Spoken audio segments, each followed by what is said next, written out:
Welcome back. Right now, we are honored to be joined by Robert Riiter. He's president, CEO, and founder of Endsmark. Joining us from California. Robert, thanks for being here. How are you?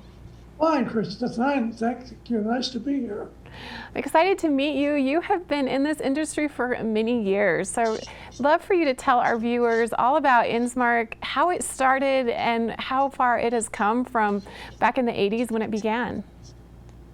Well, we happened to catch the microcomputer dead center. We were really lucky with our start date because we were able to bring it out on the portable computer, and which was new. There were literally no fintech companies at that point operating at that level.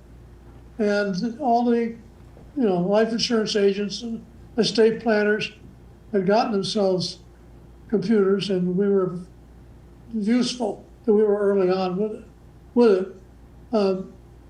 What happened, what made us as successful as quick as it did, was we had basically taken a dreadful document. If anybody's ever tried to sell you life insurance, they show you a 40-page presentation, mostly done by actuaries and lawyers, very little input from the sales department, and it's just mind-blowing.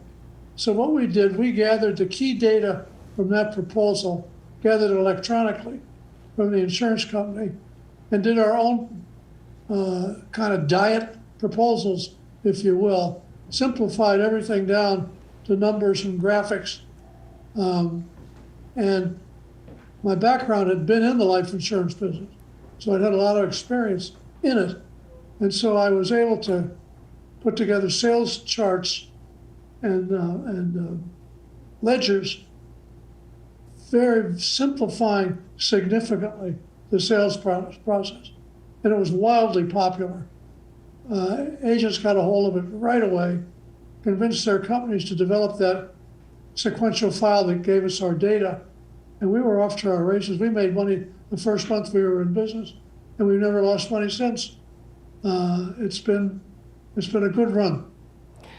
So what you did is you created this way to market the information in a more pleasing, easier to digest way. All the finances, the numbers, the information from actuaries, it's all very important, but it had never been done in a visually pleasing way that was more informational and more useful, in fact. Do you think that's a fair description?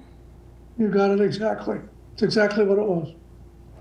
So I'm sure it was very exciting to be able to make money right from the get-go. How has this business changed, though? That was many years ago, and of course technology has evolved quite a bit. Where are you at today, and what has been some of the most significant adjustments that you've made? Well, of course, every time we got finished with coding, a new coding language came up. We're constantly upgrading the software to the most current language. We've probably done that 5 or 6 times. We've got a lot of code now, so it's time consuming to do it. We're not even fully on the web yet. We have our major products there, but not fully there yet. And I've been more concerned with content than I have platform. We've never had a request for web-based software from an end user, ever. We only get it from the tech departments of the companies. They want us to be there. They control it more from that point of view, and I understand why they want that. But our important users are the producers in the field. They never have asked for it. We've done it and we're doing it, but I've spent a lot of time developing content that might otherwise have gone to platform. Where do you hope Endsmark will go in the future? Where do you want to bring it towards? And the next 5, 10 years down the road, where do you see it going? Where do you see the company evolving to? Things we are seriously considering doing. One is we do what's called a supplemental proposal. The carrier's proposals, the complicated one, is called a basic proposal. We probably are going to go into that business and develop our own software for basic proposals. We've got a lot of great relationships with a lot of insurance companies, including some of the big ones, we've had indication for years they would like us to do that. We're seriously considering that. Secondly, there's a marketing company out there called an independent marketing organization. It used to be that insurance companies provided all the sales help to the field. They don't do much of that at all anymore. They let these independent marketing organizations, IMOs, they're referred to attract agents to them, pay them a huge commission for, say, sublet part of it out to the producer, a great part of it out to the producer.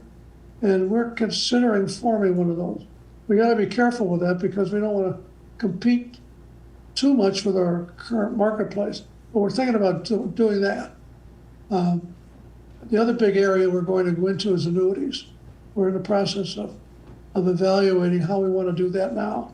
We've got one particular product that lends itself to the promotion of the current annuities, the so-called fixed indexed annuities. We'll be breaking that out sometime later this year.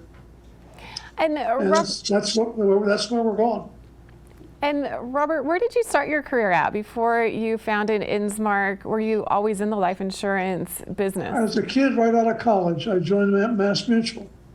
I never dreamed I'd be in the insurance business, but I met a guy that had a general agency in Newark, New Jersey, who was fascinated by what he told me. I went with them. It was difficult at first because I didn't know anybody in New Jersey. And so trying to sell life insurance at 23 years old in a place you've never been before is confounding, to say the least. But I managed to do it. It's my second full year, I was leading the agency. And a year after that, Mass Mutual gave me an agency of my own in Oakland, California, where I was the youngest one ever appointed. 4 years later, I got a major agency in New York City as general agent, hiring and training agents. That was my beginning years. Robert, where can we get more information about you, about Endsmark, and everything that you're involved in? www.endsmark.com has a lot about us. If you want to look into anything that we do marketing-wise, I write a blog, but in fact, number 221 is about to come out. There's a lot of them, and it's all on sales ideas. That's Bob Riiter blog. If you Google that, you'll come up to my stuff. And some of the articles are long.